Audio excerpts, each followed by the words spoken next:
Buenas noches. Bienvenidos a Mesa de Opinión. En uno de nuestros programas dijimos que el 10 de diciembre es el Día Internacional de los Derechos Humanos y que por eso, hasta donde pudiéramos, haríamos varios programas en torno de los derechos, que son poderes en cabeza de cada uno de nosotros, que son libertades, que son facultades, que son inherentes al ser humano. Pues bien, por esa razón, esta noche queremos seguir hablando de los derechos humanos a través de un proceso que se llama de la constitucionalización del derecho, porque tiene que ver directamente con los derechos humanos.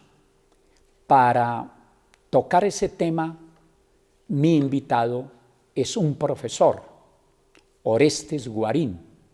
Él es abogado, especializado, ha hecho maestría y es candidato a doctor en Derecho. Orestes, bienvenido a Mesa de Opinión. Muchas gracias. Buenas noches a usted y a todos. Con gusto en lo que podamos aportar para el programa. Estoy atento. Bueno, pues usted ha venido estudiando el tema hace ya tiempos. ¿Cómo entender que los derechos humanos, ante todo, son inherentes al ser humano y que son inalienables y que de ahí se desprende algo que es vital en todo el mundo, que son los derechos fundamentales, porque entre otras no solamente ellos, sino todos los derechos son patrimonios de la humanidad? Efectivamente, la naturaleza del ser humano, como de todo ser vivo, es que tiene una forma de vivir en sociedad, es decir, con otros y para otros. Desde un filósofo antiguo, por allá, hace unos años, que se llamaba Max Weber, sociólogo, se habló de acción social y entonces él decía que una acción social es un acto de un hombre en relación a otros y que no todos los actos humanos están en relación con otros. Lo inherente a la personalidad social del ser humano es que está dirigido sus actos hacia otros. Tal el caso que estamos haciendo nosotros dos, doctor Ricaurte, porque yo hablo y usted escucha. Cuando yo hablo tengo la intención de llegarle a usted para que usted reciba una información y a su vez usted, cuando me pregunta, me envía un contenido, una información. Hablar es, la comunicación es por sí misma la más elemental forma de mostrar que vivimos en sociedad, de tal modo que a partir del entendimiento entre las personas surgen lo que se llaman los derechos y con ellos correlativamente las obligaciones. En el mundo de los derechos, pues siempre se plantea hasta dónde termina mi derecho y hasta dónde empieza el de otros. Por eso fue necesario regularlo a través de una ciencia que interactúa para esos actos sociales, que aparece a través de unas normas, que establece las condiciones, que dice los requisitos, y esa ciencia ha sido el derecho. Entonces el derecho, a través de unos principios o de unas órdenes o unos mandatos, establece en un texto lo que se considera que es válido para los demás. Pero eso no fue siempre así. Antes era un soberano el que administraba justicia y era su voluntad, de tal manera que hasta la vida de una persona dependía del acto del soberano. Y allí, entonces, los principios de la Revolución Francesa, que empiezan a quitarle a un ser soberano, que normalmente por pertenecer a la nobleza, era quien dictaminaba los derechos de los demás. Y empezó a respetarse la igualdad, la fraternidad, la legalidad y todos aquellos principios que con la evolución de los derechos humanos pues se han venido convirtiendo más y más en formas específicas de decir cómo se dan esas regulaciones, quién tiene los derechos, quién se los debe respetar y cuál es el aparato de gobierno, o el aparato de poder o el aparato de Estado que garantice. Por eso, pues hablamos de un régimen garantista. Y ya cuando hablamos de que se están protegiendo unos derechos humanos, hablamos de un régimen tutelar. La Constitución, para ir acercándonos a la pregunta. Pero un momentico, pare ahí un momento. Claro que sí. Para esto, profesor Orestes. Cuando viene la Revolución Francesa y antes la Revolución Americana, se consiguen unas libertades muy importantes y eso se enmarca dentro del llamado constitucionalismo moderno, donde hay positivismo, donde se atiene a lo que dice la norma, pero luego de ese proceso viene un movimiento que se llama del neoconstitucionalismo, donde ya no es el acento en el positivismo, es decir, en la norma, sino en los derechos fundamentales convertidos en principios que son esclarecidos judicialmente a través de lo que se llama el principio de ponderación. Como eso para ustedes todos no es muy corriente, expliquemos antes de llegar al proceso de la Segunda Guerra Mundial, que supongo que es para donde usted iba, ¿qué pasó con eso? ¿Cómo es ese proceso? Y cómo significó un avance importante en materia de derechos para la humanidad.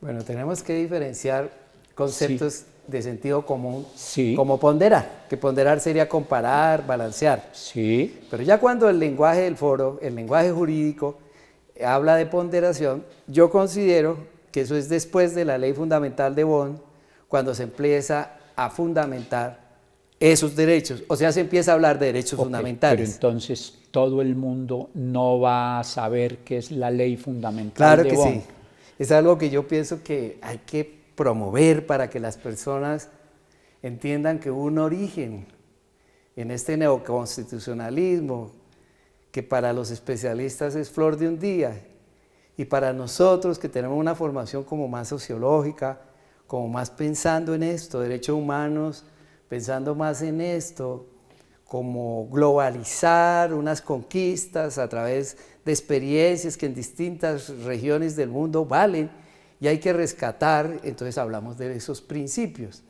Yo les doy el nombre de emergentes, creo que muchas otras personas también.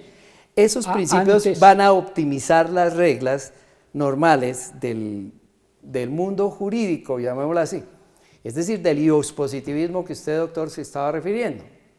En el momento en que se habla de iuspositivismo, entonces hablamos de norma vigente y a través de la cual hay un determinismo para que todos tengamos que obedecerla. Los principios, partiendo de dos aspectos, la optimización y la corrección. Entonces, con la corrección entra el mundo de los valores. Dice el tribunal alemán en 1980 que entre dos argumentaciones correctas hay que buscar la más correcta para insistir entre dos argumentos posibles, llamémoslo así, sí. Tomemos el más correcto. Cuando dice el más correcto es como el de la justicia justa, más llevada a un sentido común de aquello que nos dice que debemos hacer las cosas bien. Entonces viene el mundo de la ética y de los valores y de la moral y nos preguntamos si, por ejemplo, el desarrollo que hace para, digamos, de los años 90 para acá, Robert Alexis está metido en un iusnaturalismo y nos estamos devolviendo como a pensar si efectivamente la dogmática, el iuspositivismo empieza a tomar el mundo de los valores. Entonces ahí se toma un diálogo de Edhard pero un momento. y Dworkin, no, que es un no, carretazo interesante. Pongamos para eso, establecer pongamos lo jurídico eso. y lo ético. Ok, muy bien. Yo se lo entiendo, pero estoy seguro que todos no. Un momento. Sí. Estábamos en algo elemental, entendible por todos, Sí. porque de esto tenemos que nutrirnos todos. Sí. no simplemente los abogados, los expertos, porque es que los derechos humanos son de todos los días. Ojalá para reconocerlos, para aplicarlos, para hacerlos valer junto con los deberes. Entonces estábamos La ponderación. y estábamos en un momento más importante, que es el del positivismo, que significa que entonces lo que vale es lo que está escrito en la norma, Correcto. establecido en ella. De ese positivismo pasamos a los valores, a la axiología, donde ya el juez no se va a salir de la norma positiva y con base en unos principios muy generales, muy indeterminados, que se encuentran en la Constitución. Entonces, con base en esa indeterminación, tiene el juez un campo de acción mucho más grande para incluso desbordar la norma jurídica. Y ese punto, profesor Orestes, expliquémoslo bien, porque cuando decimos la Corte legisla, la Corte Constitucional legisla, la Corte Constitucional incluso modifica la Constitución, la Corte Constitucional da órdenes, es porque dentro de la constitucionalización del derecho se dice un momentico que lo importante no es el positivismo, lo importante son los valores y lo importante es que la normatividad sea tan amplia como para que el juez tenga la posibilidad de juntarle más cosas al ordenamiento. Por ejemplo, lo que se llama el bloque de constitucionalidad está dentro de ese parámetro. Entonces, en términos sencillos, profesor, sin irnos a los autores que usted maneja y que conoce muy bien, expliquemos las incidencias de eso. Yo pienso que aquí hay tres cosas que usted está mencionando. Sí, el señor. activismo judicial, digamos, cuando los jueces toman decisiones que pertenecen al Ejecutivo porque son políticas públicas o al Legislativo porque hacen una ley. Por ejemplo, cuando la Corte Constitucional, cerrando el siglo pasado, cambia el UPAC por el VR, la acción de tutela, me imagino que fue una acción de tutela o sería una acción popular que dio origen a todo esto, pues llevaba a que el juez constitucional decidiera simplemente, o sea, el juez de tutela decidiera únicamente si era justa o no justa el sistema OPAC. Pero no se contenta con eso, sino que coloca un poco más adelante un sistema alternativo y entonces prácticamente hace una nueva ley. Entonces obra como legislador. ¿Qué ocurre allí? Para unos, ese juez trasborda, traspasa su jurisdicción e invade una órbita que no le corresponde. Para otros, en los cuales puedo constituirme yo, es un defensor de derechos humanos. Es una persona que ha hecho y realiza aquello que la sociedad necesita y que no vamos a poder esperar a que el juego del Congreso y esa mala idea de la democracia permita que derechos colectivos que todos esperamos pues se demoren tanto tiempo. Así está ocurriendo, por ejemplo, temas tan sensibles como el aborto o temas, por ejemplo, en Alemania, si me permite, pasó esto. Pero un momentico, sí. Ya va. En el caso del aborto fue justamente la Corte Constitucional sí. la que determinó y lo acaba de ratificar los 3 casos en que le da vía libre al aborto. Eso, por ejemplo, es legislar, sin duda alguna. Entonces me toca hacer una pausa, pero después de ella, de acuerdo a ese modelo, ¿qué va a pasar hacia adelante con el Congreso? ¿Se seguirá justificando? Ya regresamos a Mesa de Opinión.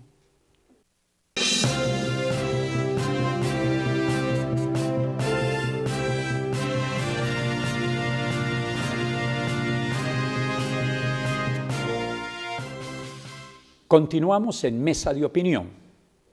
Estoy con el profesor Orestes Guarín y en la pausa llegó otro invitado, que es el también profesor Jairo Slevi, una persona muy importante que también conoce muy bien estos temas y que, entre otras cosas, ha sido alcalde de Cúcuta.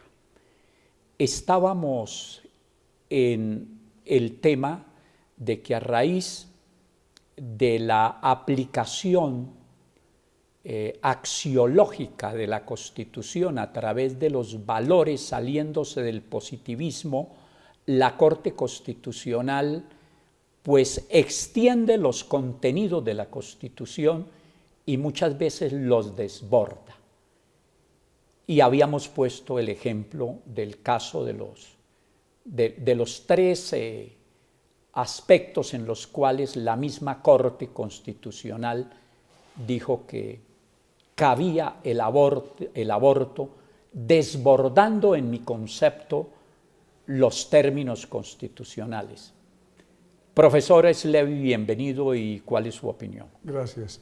Innegablemente desborda, por cuanto ellos llaman que abren la sombra decisional, la Corte, para introducir una subregla, cuando la norma, según lo que dice la Corte, no abarca el caso a que está abocada, puede en la interpretación ampliar la decisión para abarcar un tema mayor, como en el caso del aborto, que está absolutamente prohibido.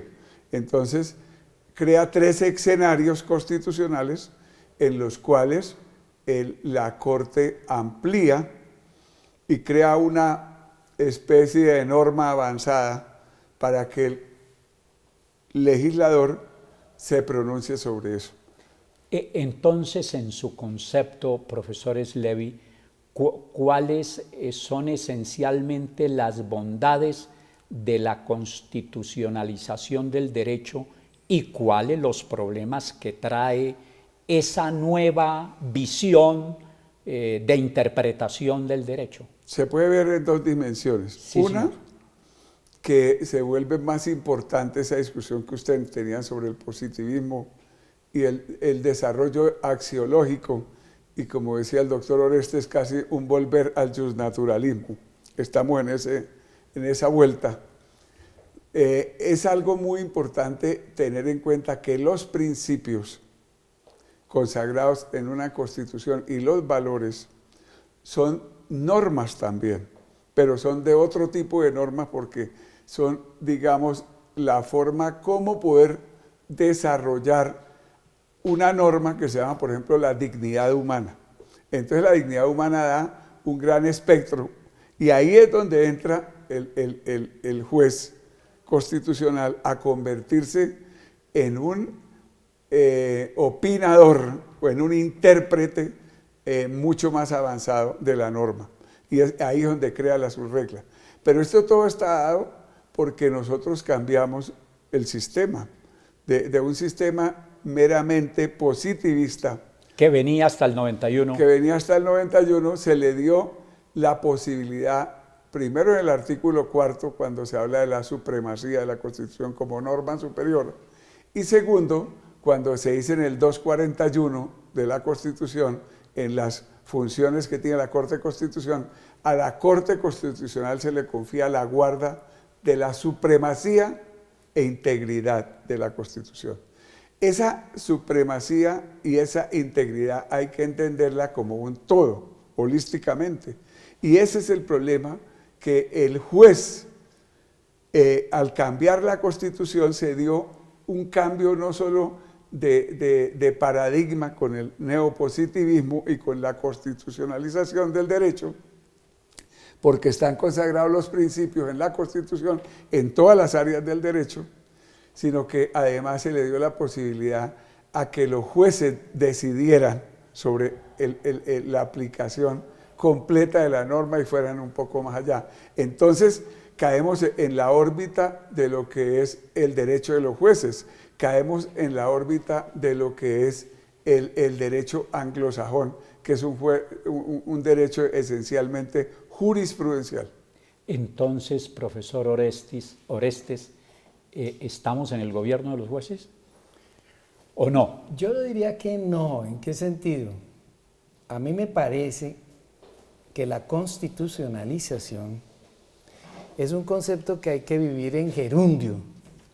Para mí la Constitución, ¿qué quieres decir con yo eso? no sé si los especialistas se molestan un poquito. Que no hay una Constitución como un punto seco de un participio pasado de lo constituido. O sea que los órganos del poder público, por ejemplo, están constituidos así, tienen esas funciones así, tienen ese régimen de competencia así, y ahí está la Constitución. Sino que todos los días nos estamos constituyendo. Y la jurisprudencia es una ley en movimiento. Es una actividad moduladora que nos permite entender. Permítame, lo voy interrumpiendo. Que nos estamos transformando día a día a través de las tutelas. Por eso toda herramienta popular, y esto no es populismo. Permítame. Sí. Ya sigue, profesor Orestes, pero entonces esa posición de esa forma planteada indicaría que la Corte Constitucional se convierte con su tesis, me corrige, en poder constituyente, en una Corte que todos los días está haciendo la Constitución y la está modificando. Yo creo que en cierta forma cada sentencia es un constituyente. En la esencia misma, no en el lenguaje de los abogados y de los especialistas, de la comunidad científica. Cada sentencia es un adelanto o un atraso, pero es un movimiento. Estamos viviendo una época, por eso hoy estamos hablando de conexidad potencial necesaria dentro de la Constitución. ¿Qué es lo que estamos hablando allí? Un momentico, otro momentico. ¿Qué es eso de la conexidad? La conexión potencial necesaria.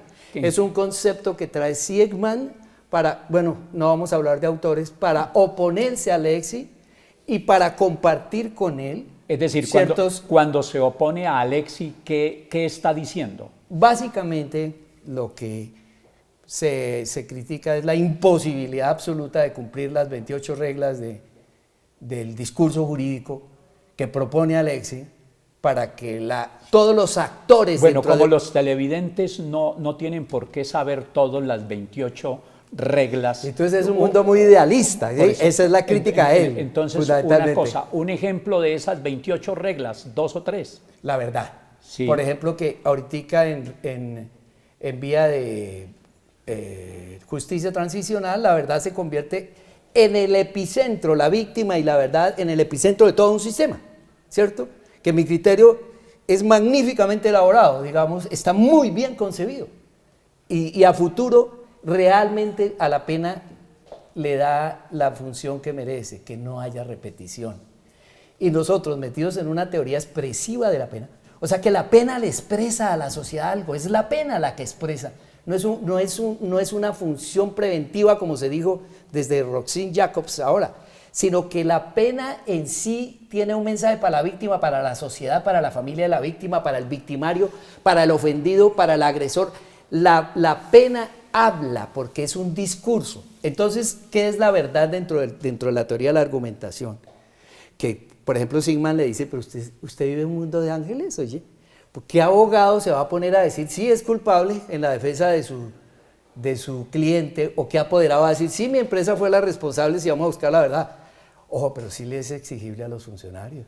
Muy bien. Yo creo que si en lugar de reformas a la justicia estas que nos están proponiendo, le empezamos a dar planteamientos epistemológicos a la interpretación con herramientas constitucionales, estamos haciendo un verdadero cambio de justicia, un verdadero cambio epistemológico, y ahí sí hay reforma a la justicia, no lo que está ocurriendo. Es que la sociedad está cambiando y se precipitan constantemente acontecimientos nuevos y sorpresivos.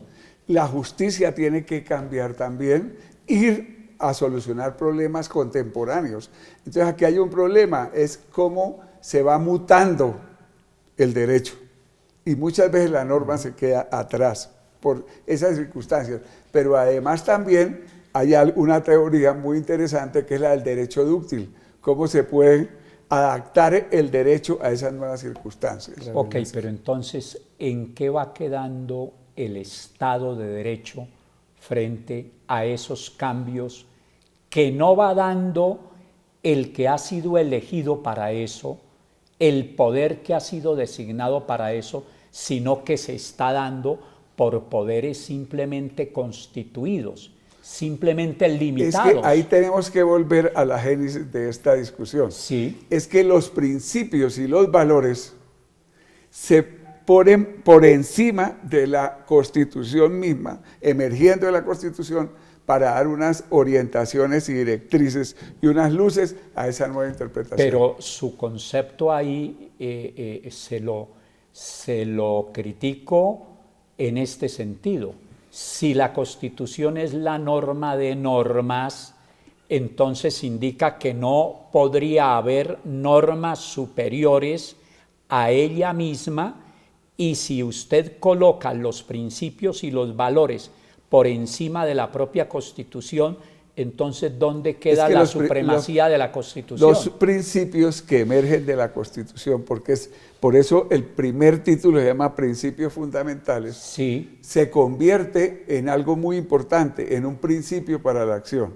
Es una enunciación que empieza con la más importante de todos los principios, que es el de la dignidad humana.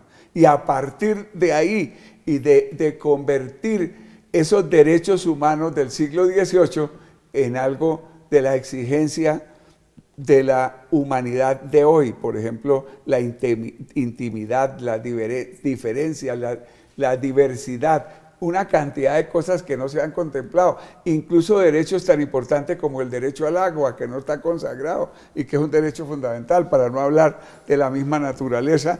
Y viene no solamente una discusión filosófica, sino es que el ser humano es un ser natural dentro de un mundo natural. bueno, ¿sí? entonces se ha venido avanzando a raíz de la constitucionalización del derecho en la conquista, o mejor, en el reconocimiento de derechos que antes no existían como tal. Y es que Un momento, no se reconocían, profesor. Pero entonces una cosa, así como la Corte Constitucional le dice al Congreso, mire, usted debe legislar en tales temas, en esos casos no debiera la Corte Constitucional indicarle al Congreso lo que debe hacer en esos avances. Por ejemplo, le cito un caso, los derechos fundamentales por conexidad.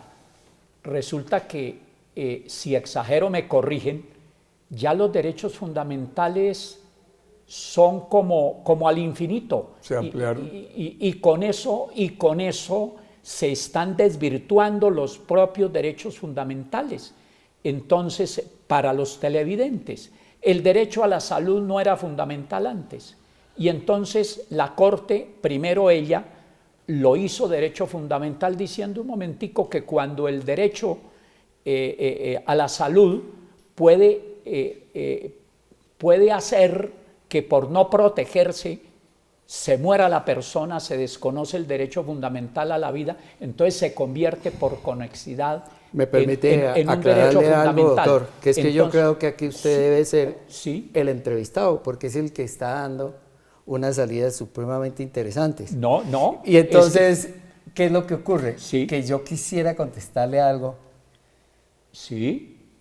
que me parece que lo amerita mucho cuando usted dice, bueno, pero ese conjunto de valores están inscritos en la Constitución, pero van más allá de la Constitución, Sí. porque hay un Estado de Derecho. De todas maneras, hay un statu quo, digámoslo así, un régimen orgánico, hay una organización de sus cosas, y si bien hay unos principios nuevos, pues no pueden desbordar todo el orden normativo, ¿cierto? Sí. Yo quiero referirle dos cosas. Uno, el origen de los derechos fundamentales estuvo en esa ley fundamental de Bonn y habla de que cada derecho fundamental tiene un núcleo, que es a lo que usted... Y ahora, yo no termino de sorprenderme. El Usted núcleo habla esencial. de que el núcleo esencial de cada derecho, y usted habla de que son infinitos los derechos, porque ahora están conectados. Me parece que está muy bien que usted ya empiece a practicar la regla de la conexión potencial necesaria. Le falta que pasemos a acoplamiento estructural. Pues desafortunadamente, pues simplemente menciono Gunther Teuner, el mejor intérprete del pensamiento de Niklas Luhmann sobre teoría de los sistemas y cómo los podemos meter dentro de los núcleos esenciales de los derechos fundamentales. Entonces, permítame. La ley fundamental de Bonn para la gente nada más es esto. Sí. Es la constitución de Alemania Occidental después de la guerra. Entonces la gente sufre la guerra, la padece y se da cuenta, como en la época previa a la Revolución Francesa se llega a esos principios, sí, se da cuenta después de esa guerra lo que significa no garantizar un Estado social de derecho. Empieza a crecerse la idea de que tenemos que rescatar muchas cosas que terminan en la Declaración Universal de los Derechos Humanos Emergentes, la DUDE, primero Cataluña, después Monterrey, México, donde se establecen unos principios que las sociedades aisladamente en todos los lugares del mundo buscan recoger y buscan capitalizar. Allí hay una conexión en el núcleo y esa es mi tesis doctoral, les cuento. Aquí les paso el secreto.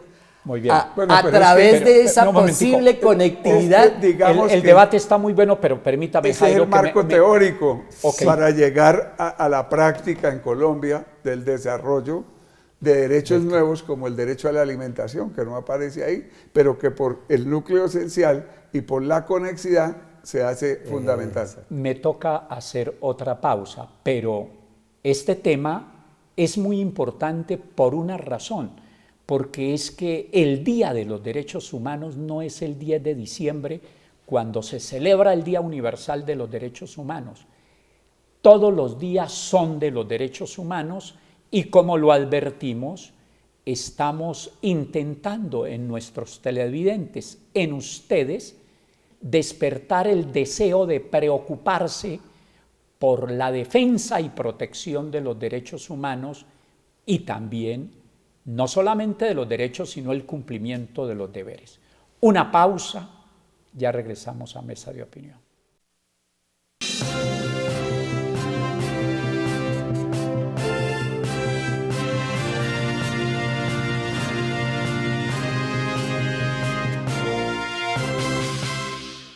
Volvemos a Mesa de Opinión.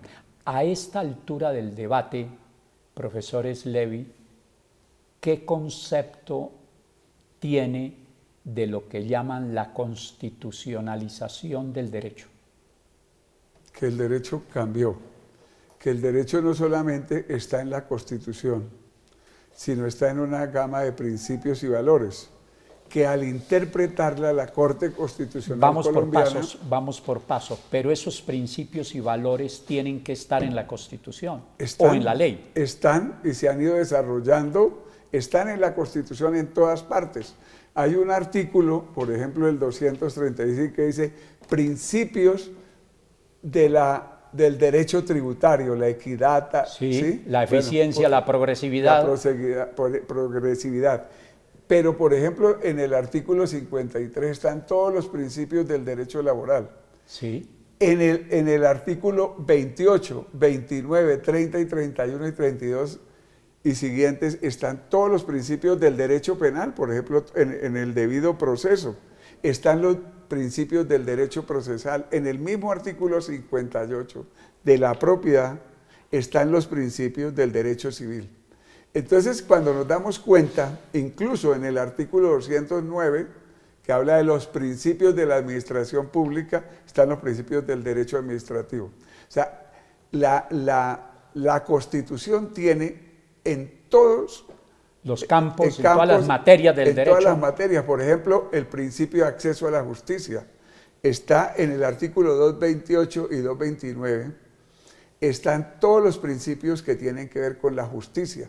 Pero hay algo más, es que la Corte al interpretar ha sacado 36 tipos de sentencias y ese tipo de sentencias lleva a que pueda exigirle al legislador que tiene que legislar sobre determinadas materias y les da unos tiempos precisos.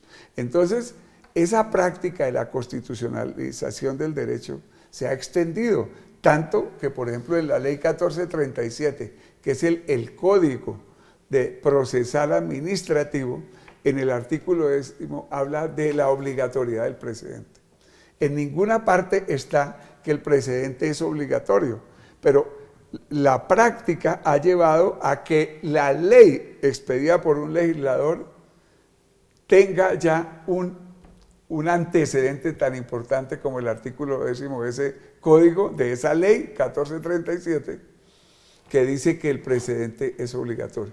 Y las cortes están cambiando, se están adaptando a esa situación. Ya no estamos hace 26, 27 años, sino que han ido aceptando que hay un tipo de jurisdicciones diferentes y que cada uno cumple unas competencias constitucionales diferentes. Profesor Orestes, ¿qué tiene que ver la gran extensión que tuvo originariamente la Constitución del 91, 382 artículos, más 59, 60 transitorios, y ahora se encuentra en 400 y pico?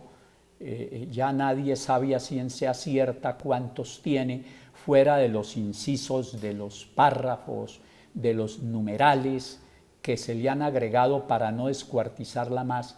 ¿Qué tanto tiene que ver esa ampliación del texto constitucional con este proceso de constitucionalización del derecho? Yo creería que muy poco.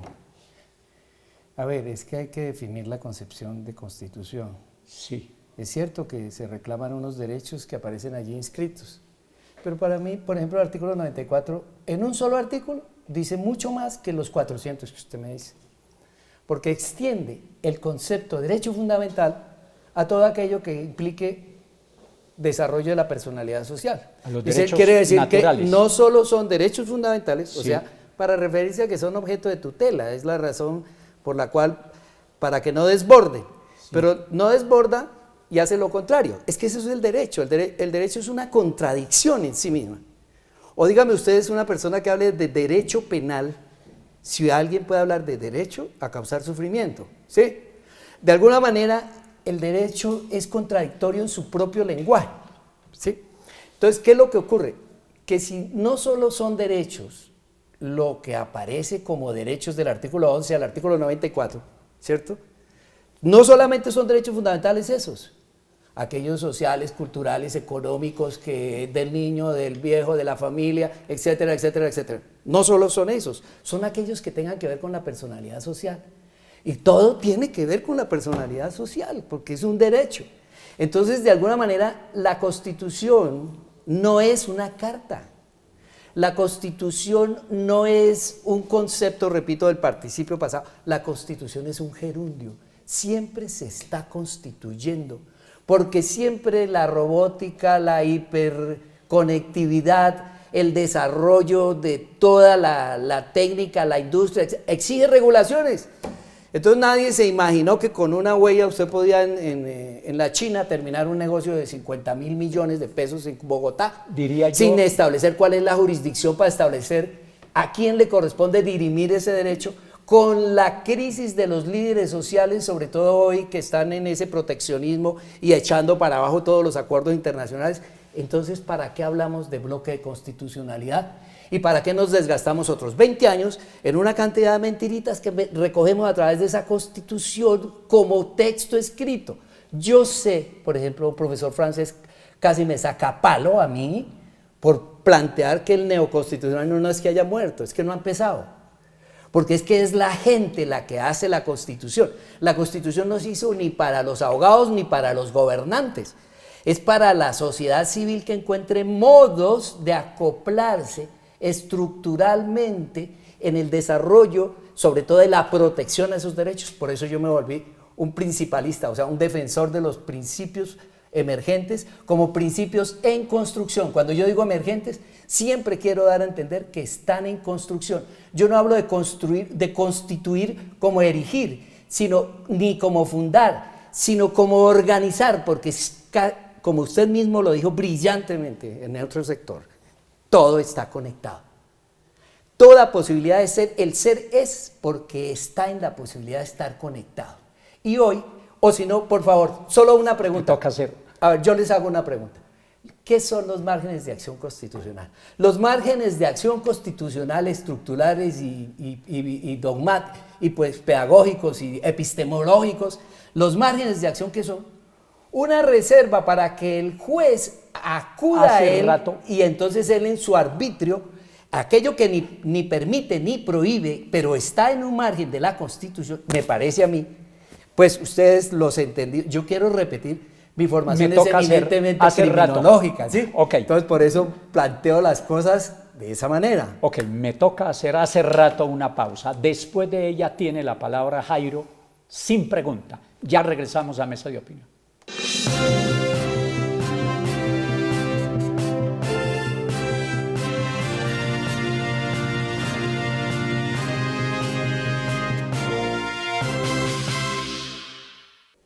Volvemos a la última parte de Mesa de Opinión. Como prometí, hace rato pedía la palabra Jairo Slevi, sin pregunta.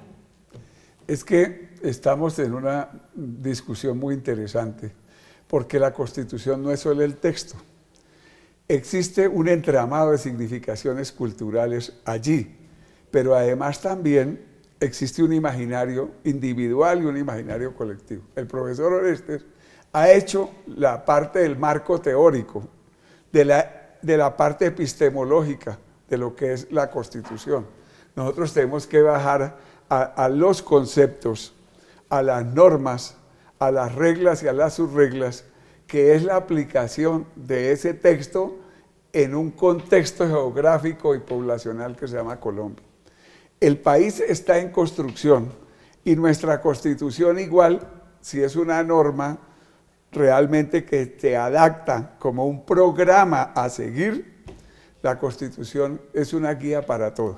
Entonces, lo que pasa es que la han manoseado demasiado y yo comparto la tesis del doctor Ricaurte Lozada cuando la han extendido innecesariamente porque han querido meter todos los temas y porque la han convertido en un rosario de artículos, de parágrafos, de agregaciones que no tienen razón de ser. ese proceso de constitucionalización no ha influido en que el Congreso haya confundido lo que es la Constitución con lo que es la ley ordinaria.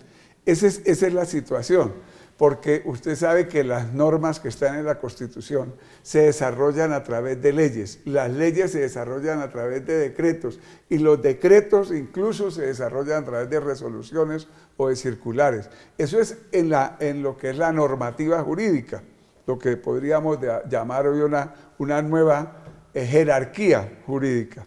Pero el problema es que no han entendido, es que esto todavía estamos para que lo discutamos, por eso se vuelve un problema de expertos y los que hemos trabajado la Constitución por varios años entendemos que hay mucho todavía que explicar, hay mucho todavía que escribir y hay mucho todavía que enseñarle, no solo a los estudiantes sino a la comunidad en general. En pocas palabras, en su concepto, ¿qué es la constitucionalización del derecho?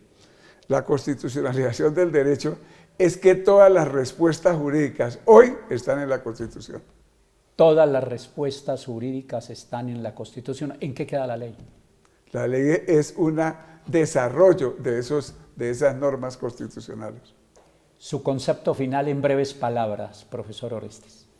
Bueno, yo pienso que la constitucionalización significa como la integración en unas figuras que hacen unos acoplamientos. Hay una práctica política y la define la Constitución. Hay una práctica económica, la Carta, digamos, la define la Carta. Sí. Hay una práctica económica, la define la Carta. Hay una cuestión de gobierno, la define la Carta. Hay una cuestión de justicia, la define la Carta. Pero no hay unos acoplamientos reales o sea, unas conexiones entre el papel que cumple la función de todos estos poderes, por eso es como un mosaico de poderes esa Constitución, para establecer cuál es el juego de los poderes. Esos poderes no podrían existir en quién ejercerlos. Ahí viene el problema del vínculo, que es la legitimidad de la ley para ser obedecida. Entonces, en el momento en que aparece la constitucionalización, aparecen los acoplamientos. El principal proceso de constitucionalización se llama acoplamiento estructural, porque es una constitución fundada en derechos fundamentales. O sea, nace, crece por esos derechos fundamentales. Y en últimas, ¿en qué se convierte la Constitución? en que todos esos poderes deben estar amparando, protegiendo, tutelando y por lo menos respetando esos derechos. Usted inaugura por estos días una fundación de pensamiento. En un minuto, ¿en qué consiste? Es un homenaje al profesor Estanislao Zuleta. Hace 15 años, profesores de distintas universidades de clase media, hablemoslo claro, que hemos visto el desarrollo del derecho en tantas generaciones de personas que uno termina sin entender hacia dónde van o por qué vinieron, ¿cierto? Y queremos escribir, queremos pensar, pero también con estudiantes. Lo bonito es que están ellos matizando el concepto. Entonces se llama Estanislao Zuleta por un profesor, en mi criterio el único filósofo colombiano que no está titulado por determinada cantidad de preconceptos y cosas de esas, sino es un profesor, y yo quiero hacerle un homenaje a un profesor que pensó en el elogio a la dificultad, por ejemplo. Justamente la argumentación es uno de los aspectos centrales del proceso de constitucionalización. Jairo, muchas gracias por haber venido a Mesa de Opinión. No, muy interesante y muy agradecido, muy bueno compartir con colegas y amigos que además tienen una gran profundidad filosófica. Orestes, muchas gracias por haber vuelto a Mesa de Opinión. A ustedes, y para mí es un orgullo estar con el profesor Levi, lo admiro hace muchos años. Todos estos temas porque queremos en Mesa de Opinión que ellos contribuyan a lo que debe ser una pedagogía en defensa de los derechos humanos y también de los deberes, porque no se nos olvide que cada derecho tiene su correlativo deber. De ese tema hablamos en uno de los programas anteriores. No se les olvide, cada jueves a las 9 de la noche nos vemos aquí en Mesa de Opinión. Hasta entonces, feliz noche, que descansen.